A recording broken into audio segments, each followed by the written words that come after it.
When a bleeding, terrified boy collapsed at Martha's door during a midnight storm, he whispered 5 words, "Please don't send me back." The bruises on his body told a story of unspeakable horror. But the monster who did this wasn't a stranger. He was the most powerful billionaire in town, a man everyone loved and respected.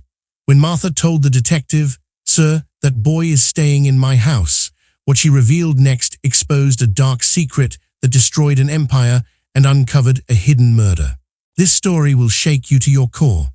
Before we go any further, comment where in the world you are watching from and make sure to subscribe, because tomorrow's story is one I don't want to miss it. He told me his father tried to drown him. The words hung in the air like smoke. Detective Raymond Cole looked at the woman sitting across from him. Her hands were rough from years of hard work. Her eyes were tired but steady. She was not lying. Martha Greer had walked into the police station 20 minutes ago. She had asked to speak with someone in charge.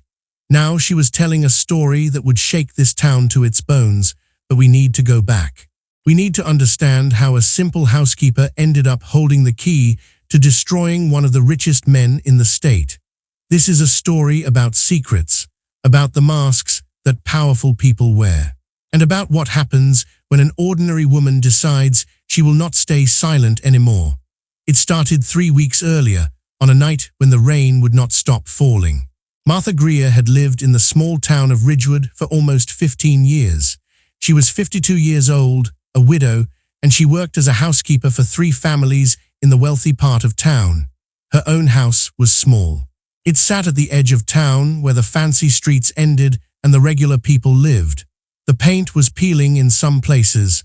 The porch steps creaked when you walked on them, but it was clean and it was hers. She had worked hard for every inch of it. Every morning, Martha woke up at 5. She made herself a cup of coffee and sat by the window, watching the sky turn from black to gray to pale blue. It was her quiet time, her thinking time. On the wall next to her hung a small wooden frame. Inside the frame was a tiny hospital bracelet. It was old and faded, but you could still read the name printed on it. Baby Greer Girl. Martha's daughter had lived for only 6 hours after being born. That was 23 years ago. The doctors had said something was wrong with her heart.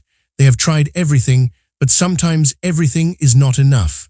The bracelet was all Martha had left of her. Sometimes she touched it before leaving for work. She never told anyone why. It was her private grief, her private memory. Some pain is too deep to share with words. Martha's daily routine was simple.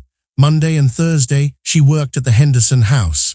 Tuesday and Friday, she cleaned for the Whitmore family. Wednesday was her day at the Parker residence. Each family paid her in cash at the end of the week. It was not much money, but it was honest work.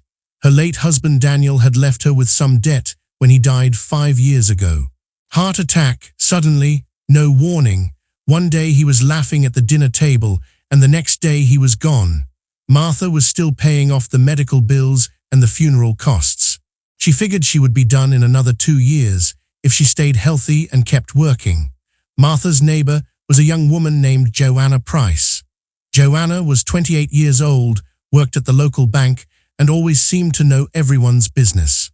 She had a friendly smile and a quick laugh. She often stopped by Martha's house to chat, bringing cookies or gossip or both. "You work too hard, Martha," Joanna would say, sitting on Martha's porch with a glass of lemonade. "Those rich folks don't appreciate you, they see you as invisible." Martha would just smile and nod. She did not need appreciation, she needed the money. And besides, she had learned long ago that being invisible had its advantages. When people did not notice you, they let their guards down, they talked freely, they left things out in the open. Martha had seen things in the houses she cleaned, things she never talked about, pill bottles hidden in sock drawers, letters from secret lovers tucked behind picture frames, bank statements that showed where the money really went, receipts for expensive gifts that were never given to wives. She kept all of it to herself. That was the rule. You clean the house, you take the pay, you keep your mouth shut. It was not her job to judge.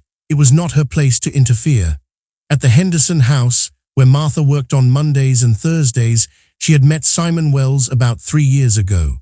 Simon was the gardener, He was 60 years old, quiet, and had worked for rich families his whole life.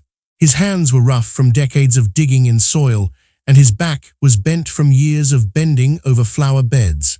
Simon and Martha often took their lunch breaks together, sitting on the back steps of the Henderson house, eating sandwiches and watching the birds. The thing about wealthy people, Simon once told her, is that they think their money makes their sins invisible. They believe they can buy silence. They believe they can purchase loyalty. But nothing stays hidden forever, Martha. Nothing, Martha had nodded at that. She had seen enough to know he was right. But 3 weeks ago, something happened that made Martha break her own rule of silence, something that changed everything. It was a Thursday night. The rain had been falling since noon, and by 8 o'clock, it was coming down in sheets. The wind was pushing against the windows of Martha's little house, making them rattle in their frames.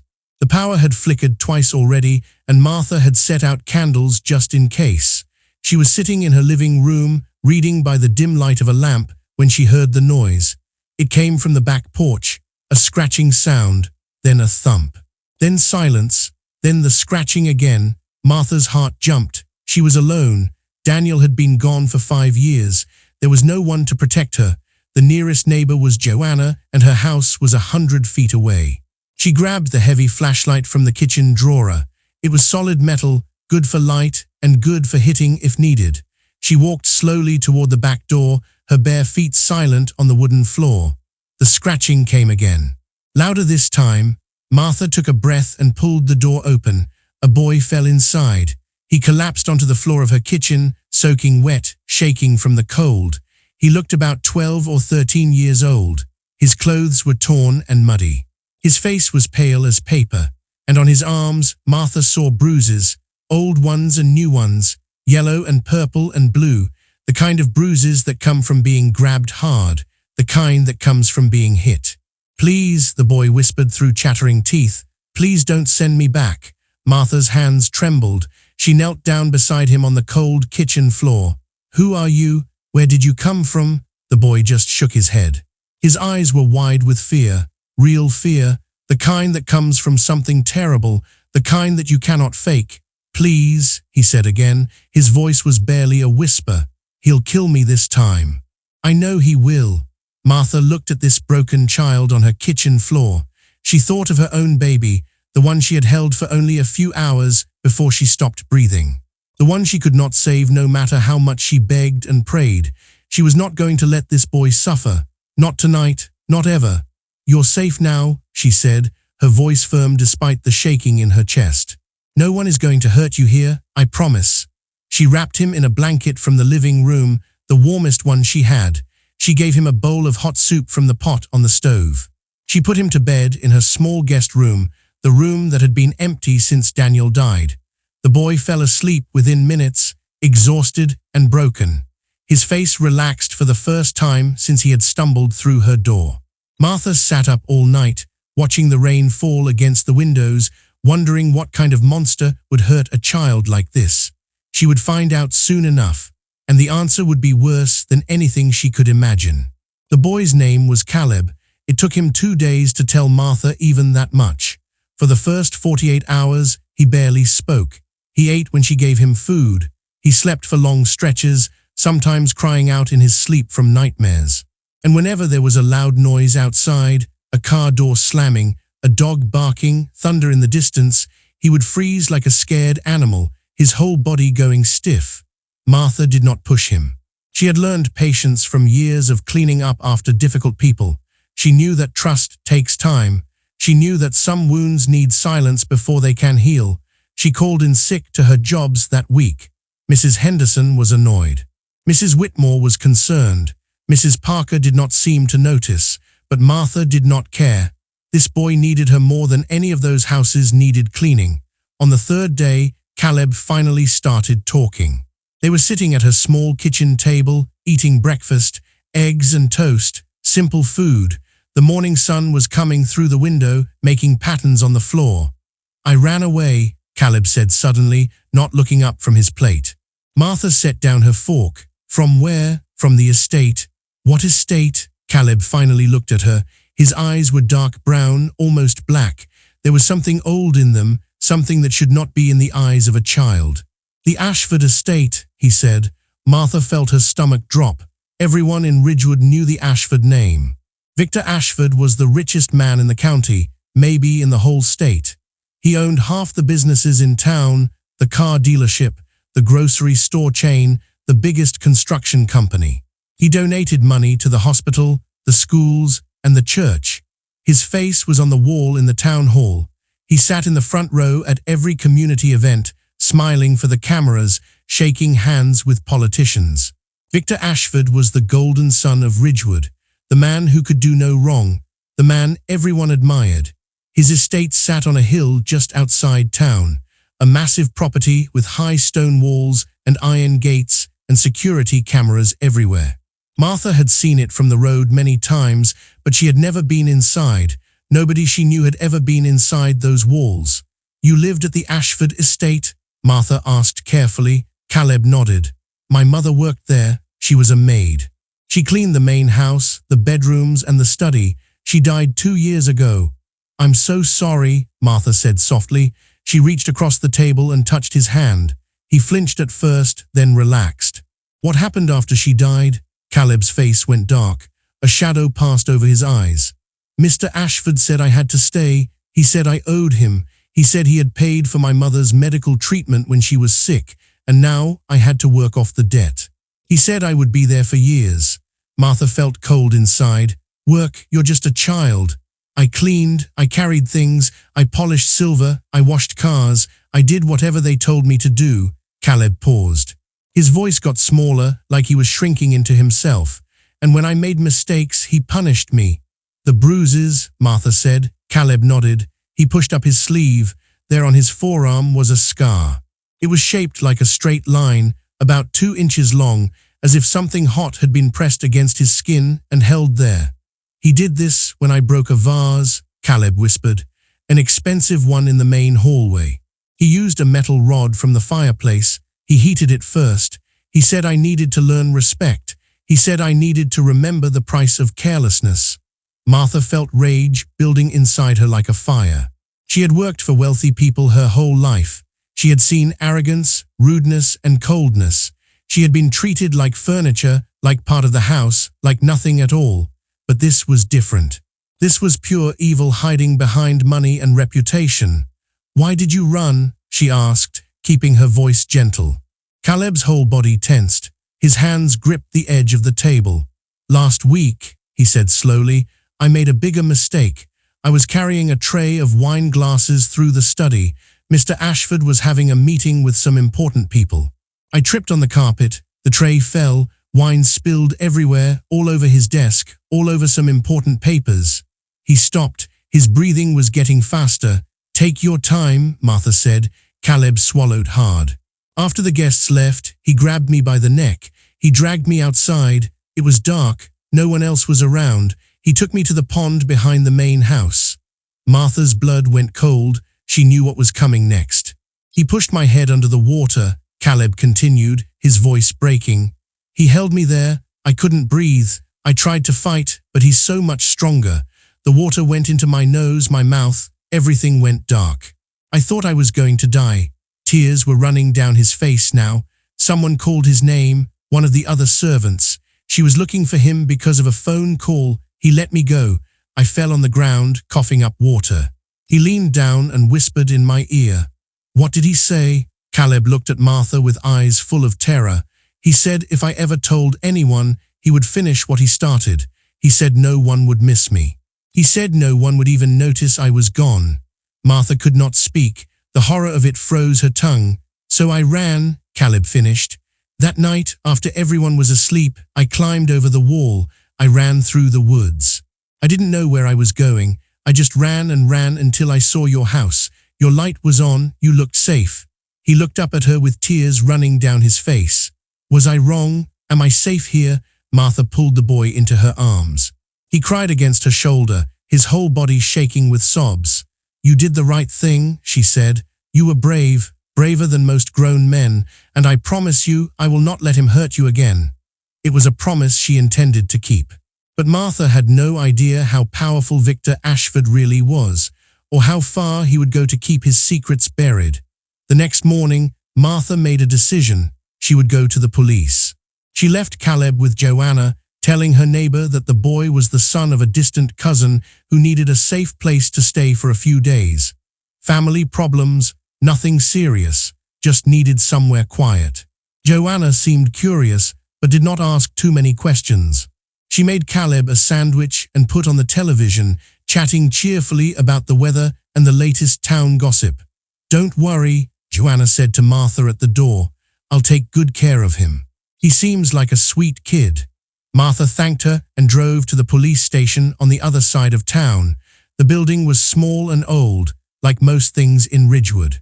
A single-story brick structure with a parking lot full of patrol cars. Martha had never been inside before. She had never had a reason to be. At the front desk, she told the officer she needed to speak with someone about a child abuse case. Something serious, something involving a prominent citizen. The officer raised his eyebrows but made a phone call. 10 minutes later, Martha was sitting in a small office with Detective Raymond Cole. Detective Cole was in his 40s, with gray hair and a face that had seen too much of the world's ugliness. He had deep lines around his eyes and a permanent frown, but his voice was kind when he spoke. "Tell me everything," he said. So Martha did. She told him about Caleb stumbling through her door, about the bruises on his arms, about the scar from the heated metal rod, about the drowning attempt at the pond. When she finished, the detective was quiet for a long moment. He tapped his pen against his notepad, staring at the wall. "Let me make sure I understand," he said finally. "You're accusing Victor Ashford, of abusing a child on his property." "I'm not accusing," Martha said firmly. "The boy is telling the truth. I believe him. You can see the marks on his body. You can see the fear in his eyes." Detective Cole leaned back in his chair. He sighed heavily. "Mrs. Greer, do you understand what you're asking me to do? Victor Ashford has donated more money to this town than most people will ever see in their lifetime. He funded the new wing of the hospital. He paid for the football field at the high school. He knows the mayor personally. He plays golf with the district attorney every Sunday. His lawyer is the best in the state, maybe the best on the entire East Coast." "I don't care about any of that," Martha said. Her voice was steady. "A child was tortured. A child was nearly killed. The law should protect him. That's what the law is for." The detective sighed again. He looked tired, defeated. "I'll look into it.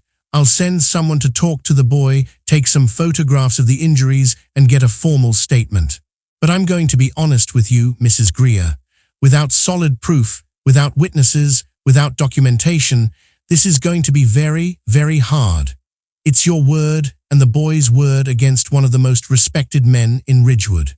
Against a man who has never had a single complaint filed against him in his entire life."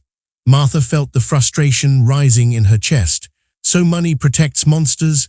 Is that what you're telling me?" Detective Cole did not answer. His silence said everything. Martha stood up to leave. Before she reached the door, the detective spoke again. "Mrs. Greer, be careful. I mean that sincerely. Victor Ashford is not a man who likes to be challenged. He is not a man who forgives. If he finds out you have that boy and you're making accusations against him, things could get very difficult for you. Very difficult indeed." "Then let them get difficult," Martha said without turning around. "I'm not afraid of him." She walked out of the station with her head held high, but deep inside, she felt the first cold touch of fear. What had she gotten herself into? 2 days passed. Martha kept Caleb hidden in her house. She did not let him go outside during the day. She did not let him answer the door. She cooked for him, talked to him, tried to make him feel safe. Slowly, he began to open up more. He told her about his mother, Patricia. How she used to sing to him at night. How she made him laugh with silly stories. How her smile lit up any room she walked into. "She was the only person who ever loved me," Caleb said one evening, staring at the wall. "When she died, I had nobody at all." Martha's heart broke for him. She knew that loneliness. She had lived it herself for 5 long years. On the 3rd day after her visit to the police, Martha got her answer about Victor Ashford's response. She was working at the Henderson house, cleaning the upstairs bedrooms, when she heard the front door open. Mrs. Henderson's voice floated up the stairs, high and nervous. "Of course, Mr. Ashford, what an unexpected pleasure. Please, please, come in." Martha's blood turned to ice. She crept to the top of the stairs and looked down into the front hallway. There, standing in the entrance like he owned the place, which, in a way he probably did, was Victor Ashford himself.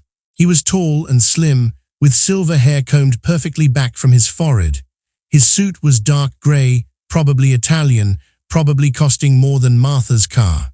His face was handsome in a cold way, like a statue carved from marble. Sharp features, thin lips, high cheekbones, but his eyes were what caught Martha's attention. They were pale blue, almost colourless and completely empty. No warmth. No kindness, no humanity at all. They were the eyes of a predator. "I apologize for the intrusion," Victor said smoothly. His voice was deep and cultured, like honey poured over broken glass. "I'm looking for someone, a boy.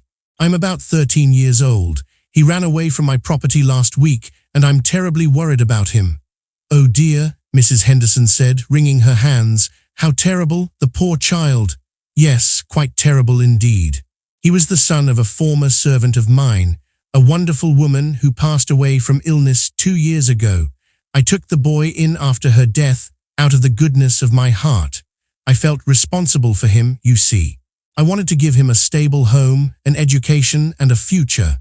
Victor shook his head sadly. He was a good actor, Martha realized, a very good actor. "Unfortunately," he continued, "the boy has behavioral problems. Psychological issues. He tells lies, he makes up stories, he hurts himself and then blames others. It's quite tragic, really. The trauma of losing his mother affected him deeply." "How sad," Mrs. Henderson murmured. "Indeed. The reason I'm here is that I've heard a rumor. Someone in town is sheltering the boy. A woman named Martha Greer. I believe she works for you." Mrs. Henderson's voice got higher. "Martha? Oh, she wouldn't. I mean, she's very reliable. She's been working for us for years." "I'm sure she's a fine woman," Victor said. "I just need to speak with her, clear up this misunderstanding, get the boy back where he belongs so he can receive the help he needs." Martha's heart pounded in her chest. She could try to leave through the back door. She could climb out a window, but Victor might have someone watching the house, and even if she escaped now, he would just come looking for her again. There was no point in running, not yet. Better to face him and see what he was really made of. Before she could decide, Mrs. Henderson called up the stairs. "Martha, could you come down here, please?" Martha took a deep breath. She smoothed down her apron. She made her face calm and blank, the way she had learned to do after years of working for difficult people. Then she walked down the stairs. Victor Ashford watched her the whole way down, those cold blue eyes tracking her every move like a snake watching a mouse. "Mrs. Greer," he said when she reached the bottom. "How nice to finally meet you, Mr. Ashford." Martha's voice was steady. She was proud of that. "I understand you found a young boy a few nights ago during that terrible storm." There was no point in lying. Lying would only make things worse. "Yes, I did," Victor smiled. It was a thin smile, a calculated smile, a smile that did not reach his eyes. "That boy belongs on my estate. He's troubled, confused. He needs proper care that only I can provide. I'm sure you thought you were helping, but you're actually making things worse for him. He needs structure, he needs routine, he needs professional help." "He was hurt," Martha said. "He had bruises all over his body." Victor's smile flickered. Just for a second, something dark passed behind his eyes. Then it was gone. "The boy hurts himself," Victor said smoothly. "It's part of his condition, self-harm. Very common in children with his psychological profile. He also tells lies, wild stories. You shouldn't believe anything he says." "I saw the scar on his arm," Martha said, "the one shaped like a line. Like something hot was pressed against his skin." The room went very quiet. Mrs. Henderson looked back and forth between them, her mouth slightly open, confused and frightened. Victor's eyes hardened. The mask slipped for just a moment, and Martha saw what was underneath. Pure ice, pure malice. "Mrs. Greer," he said, his voice dropping lower, "I am going to say this once. Return the boy to my property by tomorrow morning. If you do, we will forget this ever happened. No hard feelings, no consequences. If you do not, I will contact the authorities. I will tell them you kidnapped a minor child who was in my legal care. And I will make sure you regret it for the rest of your life. Martha's hands shook at her sides, but she thought of Caleb, of his terrified face, of the water filling his lungs, of his mother who had loved him and died without being able to protect him. No, she said. Victor blinked. Excuse me. I said no, I'm not giving him back to you. And I've already spoken to the police about what you've done. Something dark passed across Victor's face, something ugly, something inhuman. For just a moment, the mask slipped completely and Martha saw the monster underneath. Then the mask came back, the smooth smile returned. I see, Victor said quietly. You're making a very foolish choice, Mrs. Greer, very foolish indeed. I hope you understand the consequences of your actions. He turned and walked out without another word. The door closed behind him with a soft click. Mrs. Henderson stared at Martha with wide eyes. What did you do? Do you have any idea who that man is? Do you have any idea what he can do? Martha picked up her cleaning supplies. Her hands were still shaking, but her voice was calm. I know exactly who he is, she said. And I know exactly what he's done. She finished her work and went home, but she knew this was just the beginning of a very long war. That night, Martha told Caleb what had happened. The boy's face went white as a sheet. He knows I'm here, Caleb whispered. He found me. He'll come for me. He always gets what he wants. Always. He's not going to take you, Martha said firmly. I won't let him.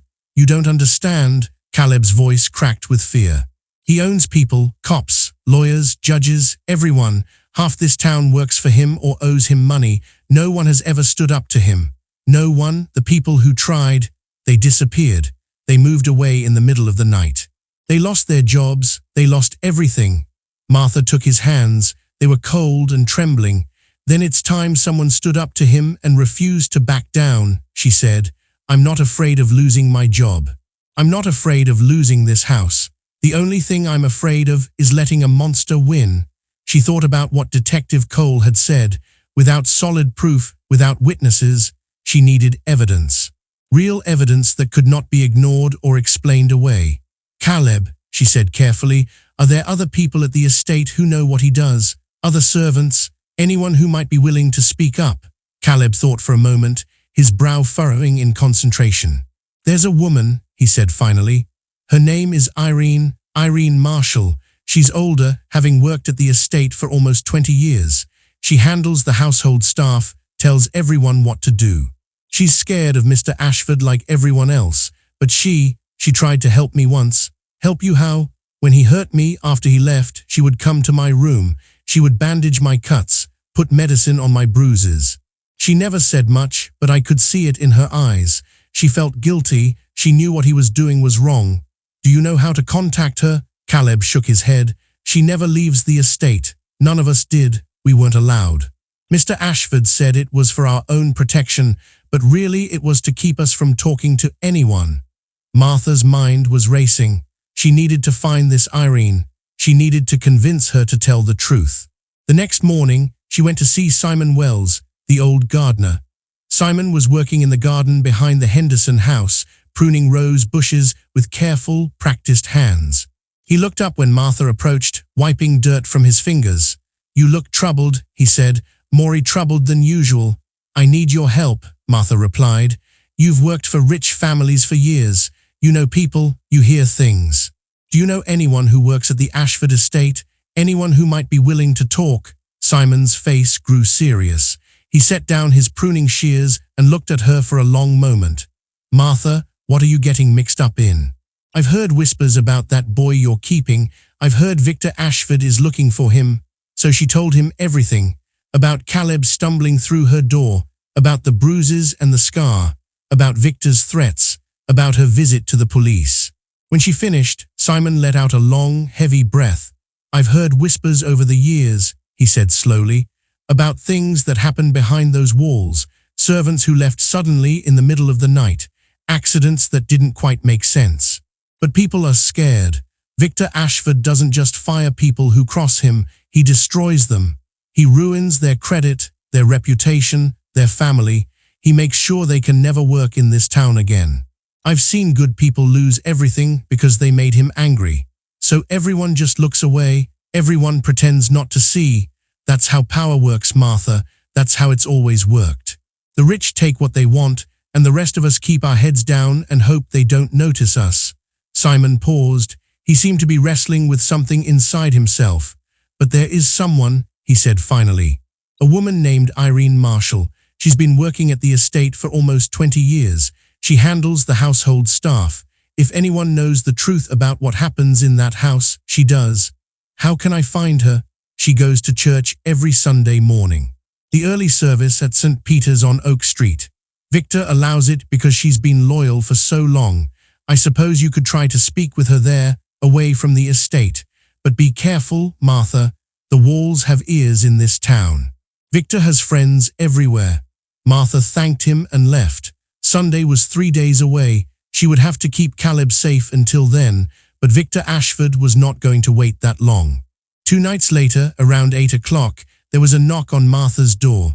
She looked through the peephole and saw Joanna standing on the porch, holding a plate of cookies. Martha opened the door. Joanna, is everything okay? Of course. I just wanted to check on you. Joanna stepped inside, looking around the living room. I've been worried. I heard that Mr. Ashford came looking for you at the Henderson house. Everyone's talking about it. Martha felt a chill. How did you hear that? Small town, everyone talks. Joanna sat down on the couch, setting the cookies on the coffee table. Is it true you're hiding a boy from him, that boy who's supposedly your cousin's son? Martha hesitated. She had trusted Joanna with watching Caleb once. Joanna had been friendly, helpful, and kind, but something in her neighbor's eyes tonight made Martha careful. He's just a child who needed help, Martha said slowly. His mother died. He had nowhere to go. Joanna nodded, her face full of sympathy, and the rumors about abuse, about Victor Ashford hurting him, they're not rumors, they're the truth. Joanna leaned forward, her voice dropping to a whisper. Martha, listen to me. I know you want to do the right thing. I know you have a good heart, but Victor Ashford is not someone you can fight. He owns this town. Half the mortgages at the bank where I work are held by companies he controls. The mayor owes him favors. The police chief plays poker at his house every month. She reached out and took Martha's hand. If he decides to come after you, no one will help. Not because they don't care about you, but because they're afraid. They have families to feed, bills to pay. They can't afford to make an enemy of Victor Ashford. Martha felt the weight of those words, the loneliness of what she was trying to do. So I should just hand over a child to be abused, she said quietly. Let him be tortured, maybe killed, just to protect myself. I'm not saying that. Joanna's voice softened. I'm saying you need to be smart. You need allies. Real allies. And you need to understand that this might cost you everything. Your job, your house, your reputation, everything. Martha looked at her neighbor. Joanna had always been there, always friendly, always helpful. Always ready with a smile and a plate of cookies. Will you help me? Martha asked. Will you be my ally? Joanna was quiet for a long moment. Something flickered in her eyes. Was it guilt? Fear? Martha couldn't tell. Of course I will, Joanna said finally. We are neighbors. That's what neighbors do. She hugged Martha before she left. It felt warm and reassuring. What Martha did not know was that Joanna had already made a phone call to Victor Ashford's office. What Martha did not know was that Joanna owed Victor money, a lot of money, almost $30,000 in personal loans that she had taken out when her mother was sick. What Martha did not know was that her friendly neighbor had already sold her out in exchange for having those debts forgiven. Some betrayals come from people you never suspect. That is what makes them hurt so much. Sunday morning arrived, grey and cloudy. Martha left early for St. Peter's Church, telling Caleb to stay inside and lock the doors. I'll be back in a couple of hours, she said. Don't answer the door for anyone, not even Joanna. Okay, Caleb nodded, his face pale but determined. Be careful, Martha. I will. The church was a small white building on Oak Street with a tall steeple and stained glass windows. Martha arrived early and sat in the back row, watching the door. The early service started at 7:30, and there were only about 20 people in the pews. She scanned the room, looking for a woman matching the description Simon had given her. Grey hair pulled back in a bun, dark coat, worn hands, eyes that carried too much sadness. About 10 minutes into the service, Martha spotted her. Irene Marshall was sitting alone in a pew near the front, her head bowed in prayer. She looked exactly as Caleb had described, an older woman, thin and tired, with the posture of someone who had spent decades serving others. Martha waited through the entire service, barely hearing the hymns or the sermon. When it was over, she followed Irene outside to the parking lot. "Mrs. Marshall," the woman turned. Her eyes went wide when she saw a stranger approaching. She looked around quickly, as if expecting someone to be watching. "My name is Martha Greer," Martha said quietly. "I'm taking care of Caleb. Please, I need to talk to you." Irene's face was drained of color. She clutched her purse like a shield, her knuckles white. "I can't," she whispered. "You shouldn't be talking to me. You need to go, now. Please, he's just a boy. He needs help. You know what Victor Ashford does to him. You've seen the bruises. You've bandaged the wounds. You know the truth." Irene's eyes filled with tears. Her whole body was trembling. "You don't understand," she said, her voice breaking. "If I talk, he'll destroy me. He'll destroy everyone I love, my daughter, my grandchildren. He'll take everything. He's done it before. I've seen it, and if you don't talk, Caleb will suffer forever, maybe die. You know what happened at the pond. You know what he almost did." Irene looked like she was going to collapse. She grabbed Martha's arm, her grip surprisingly strong. "That boy," she whispered, so quietly Martha could barely hear. "That boy is not who Victor says he is." Martha's breath caught. "What do you mean?" Irene looked around one more time. Then she leaned close and whispered something that changed everything. "Caleb is Victor Ashford's son." Martha stared at Irene, unable to process the words. "His son? His biological son?" Irene nodded quickly, glancing nervously toward the parking lot. "His mother, Patricia, was a maid at the estate. Victor had an affair with her that lasted for years. When she got pregnant, he paid her to stay quiet. He kept her on as a servant so he could control her. So the truth would never come out." Martha's mind was spinning, but why would he hurt his own child? "Because Caleb is a threat," Irene said. "Victor's wife, Margaret, doesn't know about the affair. She doesn't know Caleb exists. Their marriage contract has a clause. If Margaret divorces him for infidelity, she gets half of everything. Half of his fortune, half of his companies, billions of dollars. Victor would rather die than let that happen. So he's been hurting Caleb to keep him quiet, to make sure he never talks. He's been hurting Caleb because he hates him," Irene said, her voice thick with disgust. "He hates looking at him. He sees Patricia's face in that boy. He sees his own sin. He sees everything he's tried to hide." Martha felt sick. "And Patricia, Caleb said she died 2 years ago." Irene's face twisted with pain. Something dark passed through her eyes. "Patricia didn't just die. She was getting ready to leave. She had been planning it for months, saving money, collecting documents. She was going to take Caleb and go to a lawyer. She had proof of everything, birth certificate, DNA test results, photos, letters Victor had written to her over the years. She was going to expose him and demand money to support her son. What happened to her? She drowned. In the pond behind the main house, the same pond where Victor tried to drown Caleb." Irene's voice dropped to a whisper. "They said it was an accident. They said she slipped on the wet stones, but I was there that morning, Martha. I saw Victor walking away from the pond. I saw his face, and I know what I saw." Martha felt ice in her veins. "You think he killed her?" Irene did not answer. She did not have to. "The documents she had," Martha pressed. "What happened to them?" "Victor searched everywhere after she died. He tore apart her room, her belongings, everything. He never found them. Patricia must have hidden them somewhere safe, but I don't know where." Irene grabbed Martha's arm again, her grip desperate. "You need to be careful. Victor is capable of anything. If he thinks you're a real threat, he won't just ruin you. He'll make you disappear, just like Patricia." Martha thought of Caleb, waiting for her at home, afraid, alone, counting on her. "I can't back down now," she said. "I made that boy a promise." Irene looked at her with something like wonder. "You're either very brave or very foolish." "Maybe both," Martha said. "Will you help me? When the time comes, will you testify?" Will you tell the truth? Irene's face crumbled. Tears ran down her cheeks. I need time. I have a daughter, grandchildren. If Victor finds out I talked to you. She shook her head. I need to think. I need to figure out how to protect them first. I understand, Martha said gently, but when the time comes, I hope you'll find the courage to do the right thing. She turned and walked to her car. Her heart was pounding. She had the first piece of real information, but she needed more. She needed those documents Patricia had hidden, and she needed to find them before Victor Ashford found her. That afternoon, Martha sat with Caleb in her small living room.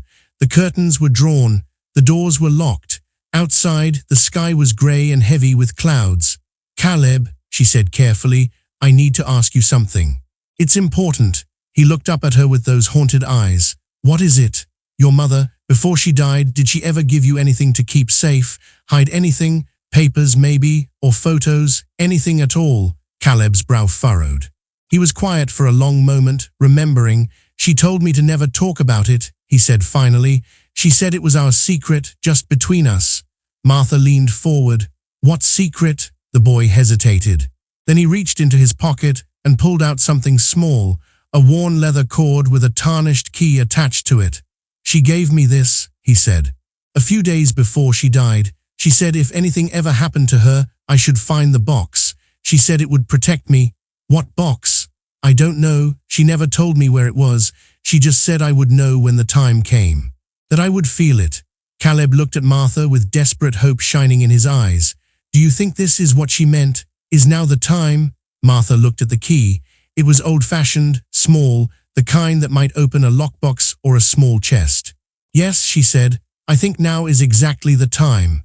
The question was, where had Patricia hidden the box? It could be anywhere. The Ashford estate was huge, dozens of buildings, hundreds of rooms, acres of gardens and woods. Caleb, think hard. Did your mother have a special place? Somewhere she went when she wanted to be alone? Somewhere that was just hers? Caleb closed his eyes, concentrating. His face was scrunched up with effort. There was one place, he said slowly. A small shed near the edge of the property. It was old, abandoned. Nobody used it anymore. My mother used to take me there when I was little. She said it was our secret spot. She would tell me stories there, just the two of us. Can you describe exactly where it is? Caleb nodded. He began to explain the location in detail, which part of the wall it was near, what trees were around it, how to get there without being seen. Martha listened carefully, memorizing every word. She was going to have to break into the Ashford estate. That night, Martha made her plan. She would wait until Tuesday night, when she knew Victor would be at a charity dinner in the city. Simon had confirmed that Victor never missed these events. It was his chance to show off, to play the generous benefactor, to shake hands and smile for the cameras. Martha would sneak onto the property after dark, find the shed, get the documents, and get out. Simple, clean, no one would know she was there. It was dangerous, it was probably illegal, but it was the only way. On Monday, she went about her normal routine. She cleaned houses, she smiled at people, she pretended everything was fine. Inside, she was terrified. That evening, Joanna came by again. She knocked on the door around 7 o'clock, holding a casserole dish. I made too much for dinner, she said cheerfully. Thought I'd bring some over for you and the boy. Martha took the dish, studying her neighbor's face. Something felt off. Joanna was too relaxed, too friendly. Her smile was too bright. Thank you, Martha said carefully. That's very kind. Of course. Joanna stepped inside without being invited, looking around the living room. How are you holding up? Any news about, the situation? Nothing new. Well, I was thinking. Joanna sat down on the couch. Maybe we should talk to a lawyer, someone who could help you protect Caleb legally. I know a guy. He's done some work with Victor Ashford before, but he's fair, honest. I could set up a meeting. Martha's instincts screamed a warning. A lawyer who works with Victor Ashford? I'll think about it, she said. Thank you for the offer, just trying to help. Joanna stood up to leave, but she paused at the door. Martha, you would tell me if you were planning something, right? We're friends, we should be honest with each other. Martha forced a smile. Of course, you'll be the first to know. After Joanna left, Martha stood at the window, watching her neighbor walk back across the yard to her own house. Something was very wrong. Joanna was too curious, too eager, too present. Martha decided to keep her Tuesday night plan completely secret. She would not tell anyone, not even Caleb, until the last possible moment. Trust was a luxury she could no longer afford. Tuesday night came. Martha waited until midnight. She was dressed in dark clothes, black pants, black sweater, dark shoes. She told Caleb she had to go out for a while, but she would be back before morning. "Where are you going?" he asked, fear in his voice. "To get what your mother left for you, to end this once and for all." She drove her car to within a mile of the Ashford estate, parking on a dark side road where no one would notice. Then she walked the rest of the way through the woods, using a small flashlight to guide her path. The night was quiet, cold. The moon was hidden behind thick clouds. The estate was surrounded by a high stone wall, at least 8 feet tall. But Caleb had told her about a section where the wall was crumbling, hidden behind thick bushes. She found it after 20 minutes of searching and climbed through, scraping her hands on the rough stone. Inside the grounds, everything was dark and silent. The main house was a massive shadow in the distance, only a few windows lit. The security cameras were pointed at the main gates and the front entrance. Nobody expected intruders to come through the woods. Martha moved quickly, following Caleb's directions. Past the main house, past the formal gardens, toward the far edge of the property where the trees grew thick and wild. The old shed was there, just as Caleb had described. A small wooden structure, half hidden by overgrown vines and bushes. The door was locked, but the wood was old and rotting. Martha pushed hard, and it gave way with a groan. Inside, the shed was dusty and dark. It smelled like decay and old leaves. Martha swept her flashlight beam across the floor, searching. Old tools, broken flower pots, rusted cans of paint, nothing special. Then she saw it. In the corner, half buried under a pile of old rags. A small metal box with a rusted lock. Martha's hands shook as she pulled out the key Caleb had given her. She inserted it into the lock, her breath held tight in her chest. It turned. Inside the box was a stack of papers. She pulled them out and looked through them quickly. Birth certificate for Caleb, listing Patricia Martin as mother and Victor Ashford as father. DNA test results proving paternity with 99.9% certainty. Photos of Victor and Patricia together, intimate, undeniable, damning. Letters Victor had written to Patricia over the years, promising to take care of her, promising to acknowledge Caleb someday, promising things he never intended to keep. And one more thing, a handwritten letter from Patricia, sealed in an envelope. Martha opened it and read by the dim light of her flashlight. "If you are reading this," the letter began, "then something has happened to me. Victor Ashford is not the man people think he is. He is cruel, he is dangerous, and he is the father of my son. I am writing this in case I do not survive, in case he silences me before I can speak the truth. Please, whoever finds this, please protect my Caleb. He is innocent. He deserves a life free from fear. Please do not let Victor win." Martha read the whole letter, her heart breaking with every word. Patricia had known she was in danger. She had prepared this box in case the worst happened, and the worst had happened. Martha tucked everything into her bag. She turned to leave. That's when the lights came on. Victor Ashford stood in the doorway of the shed, blocking her exit. Behind him were 2 men in dark suits, security guards, big and silent with hard eyes. "Mrs. Greer," Victor said. His voice was calm, amused. "I must say I'm impressed. You're more resourceful than I expected." Martha's blood went cold. "How did you know I would be here? Your helpful neighbor Joanna has been keeping me informed of your movements. She told me you were planning something for tonight. I simply had to wait and watch." Victor stepped into the shed, his expensive shoes crunching on the dirty floor. "Joanna owes me quite a lot of money, you see. Her mother's medical bills, her own credit card debt. People will do almost anything when they're drowning in financial trouble. Joanna, her neighbor, her friend. The woman who had smiled at her, made her cookies, promised to help her. The betrayal hit Martha like a punch to the stomach. "It doesn't matter," Martha said, gripping her bag tightly. "I have the proof, everything Patricia collected. The birth certificate, the DNA test, the letters, everything. She lifted her chin, staring directly into Victor's cold eyes. Once I show this to the police, to the media, to anyone who will listen, you're finished. Your wife will divorce you. Your reputation will be destroyed. Everyone will know what kind of monster you really are. Victor laughed. It was a cold, empty sound, like wind through a graveyard. Show it to the police. Mrs. Greer, look at yourself. You're trespassing on my property in the middle of the night. You broke into my shed. You stole items that belonged to a former servant. By the time I'm done spinning this story, you'll be in prison for burglary. No one will believe a single word you say. He stepped closer. His pale eyes glittered in the harsh light. As for the boy, he continued, I'll have him back by morning, and this time I'll make sure he never runs again. I'll make sure he never speaks again. Do you understand what I'm saying? Something snapped inside Martha. She thought of all the years she had stayed quiet, all the secrets she had kept, all the times she had looked away because it was easier, because it was safer, because it was not her place to interfere. She thought of her daughter, the baby she had held for only 6 hours, the tiny hospital bracelet on her wall. She was not going to lose another child. You think you can scare me? Martha's voice shook, but not with fear, with rage. You think your money makes you untouchable? You killed that boy's mother. You tortured your own son. And I am going to make sure the whole world knows, even if it's the last thing I ever do. Victor's smile faded.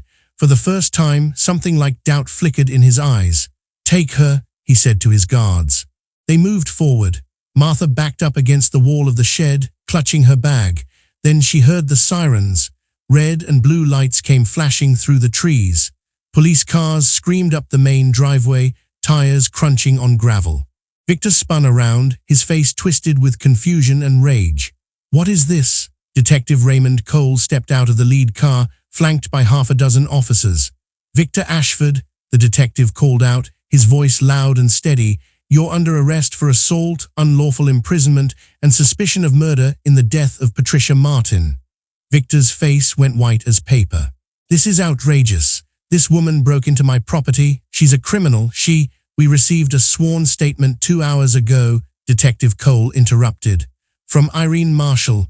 She's been talking for quite a while now about the abuse, about the drowning incident, about what really happened to Patricia, about everything. Martha felt her legs go weak with relief. Irene had found her courage. She had come forward. She had done the right thing.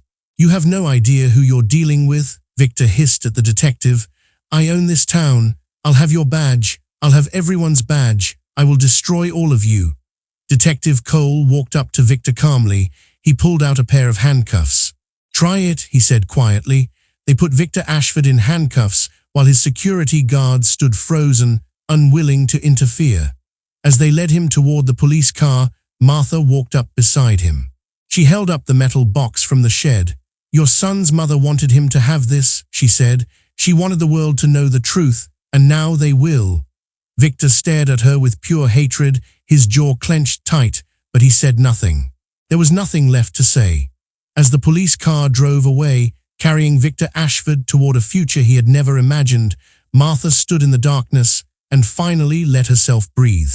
The next few months were a hurricane of lawyers, courtrooms, and media attention. Victor Ashford was charged with multiple counts of child abuse, false imprisonment, and second-degree murder in Patricia Martin's death. His lawyers tried every trick in the book, but the evidence was overwhelming.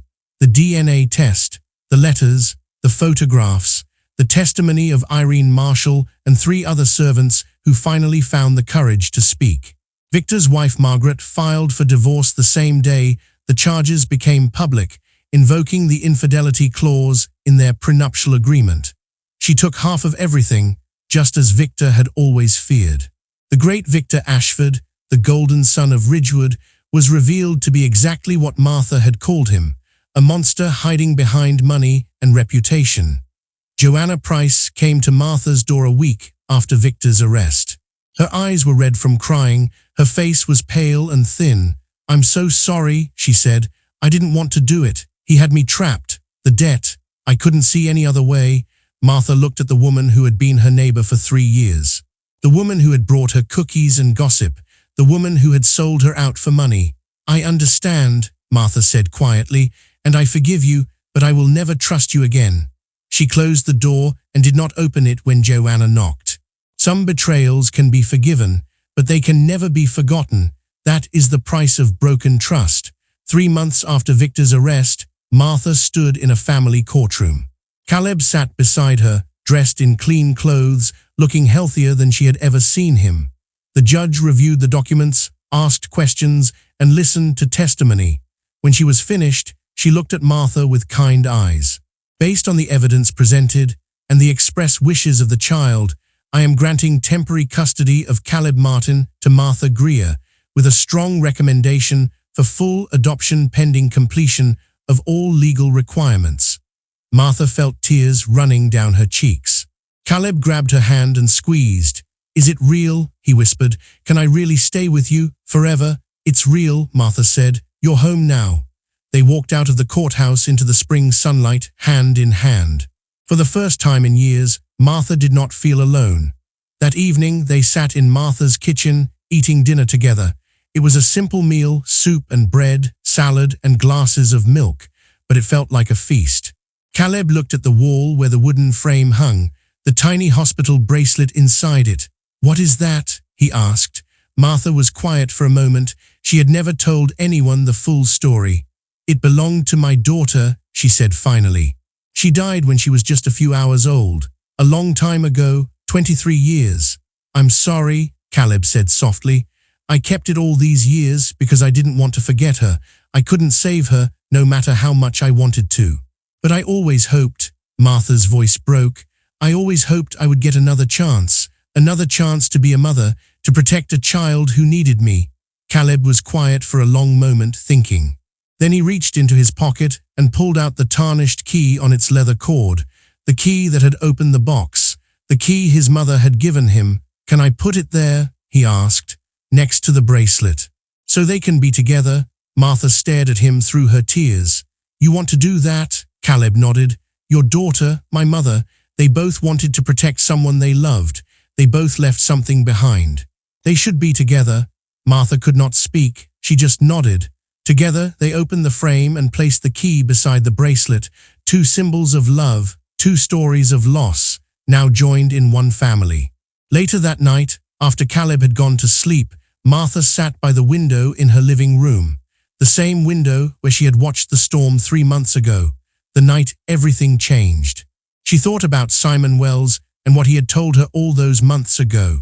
That wealthy people think their money makes their sins invisible. That they believe they can buy silence and loyalty, but nothing stays hidden forever. The truth has a way of rising to the surface, no matter how deep you try to bury it. Victor Ashford had hidden his cruelty for years. Decades. He had hurt people, killed people, destroyed lives.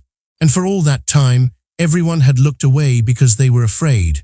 But in the end, the truth came out. Not because of money or power or connections, because one ordinary woman refused to stay silent. Because one broken boy trusted a stranger. Because one guilty servant finally found her courage. Martha looked at the frame on her wall, the bracelet and the key, side by side. She had lost her daughter 23 years ago. She had lost her husband 5 years ago. She had spent years alone, working hard, staying invisible, keeping her head down. But tonight, she was not alone anymore. Tonight, there was a boy sleeping in the room down the hall who called her family. Tomorrow, she will wake up at 5 o'clock. She would make coffee. She would sit by this window and watch the sky change colors. And then she would make breakfast for her son. The thought made her smile. 6 months later, the adoption was finalized. Caleb's last name was officially changed to Greer. He started at the local middle school, making friends for the first time in his life. He joined the soccer team. He laughed. He played. He was slowly but surely becoming a normal kid. Victor Ashford was convicted of second-degree murder, child abuse, and multiple other charges. He was sentenced to 35 years in prison without possibility of parole. His empire crumbled. His name became a warning, not a blessing. Irene Marshall retired from service and moved to a small town in another state to be near her daughter. Before she left, she came to Martha's house to say goodbye. Thank you, Irene said, her eyes wet with tears, for giving me the courage to finally speak. I should have done it years ago. You did it when it mattered, Martha said. That's what counts. Detective Raymond Cole stopped by occasionally to check on them. He had become a friend in his quiet way. He never said much, but his presence was reassuring. You did something remarkable, he told Martha once. Most people would have looked the other way. Most people would have been too afraid. Martha shrugged. I just did what was right. That's the remarkable part, Cole said. Doing what's right is the hardest thing in the world. 1 year after that stormy night, Martha and Caleb stood on the front porch of their house. The paint was fresh. Caleb had helped her repaint it over the summer. The porch steps no longer creaked. Mom, Caleb said. He had started calling her that about 3 months ago. It still made Martha's heart swell every time she heard it. Yes, do you think my real mother is proud of me, wherever she is? Martha put her arm around his shoulders. I know she is. She wanted you to be safe. She wanted you to be happy. She wanted you to have a life full of love. And look at you now. Caleb smiled. It was a real smile, the kind that reached his eyes, the kind he had not been capable of a year ago. I'm glad she led me to your house that night, he said. I'm glad the light was on. Martha thought about that night. The rain is pounding on the windows, the scratching at the back door. The broken boy who had stumbled into her kitchen and changed everything. I'm glad too, she said. They stood there together, watching the sun set over the town of Ridgewood, the town that had looked away for so many years, the town that was slowly learning to see again. If this story moved you, I would love to know what you think. What would you have done in Martha's place? Would you have taken in a stranger's child? Would you have risked everything to do what was right? Because every one of us will face a moment like that someday. A moment when we have to choose between safety and courage, between silence and truth, between looking away and standing up.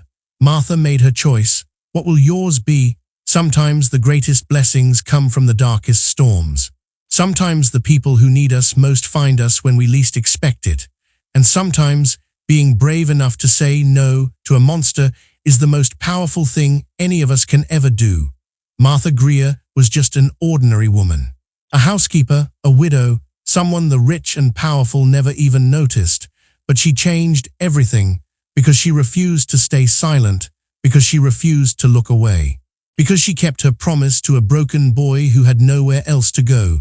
And that is what real courage looks like. Not wearing a cape, not fighting with weapons, not having special powers. Just an ordinary person making an extraordinary choice. One choice at a time, until the world changes.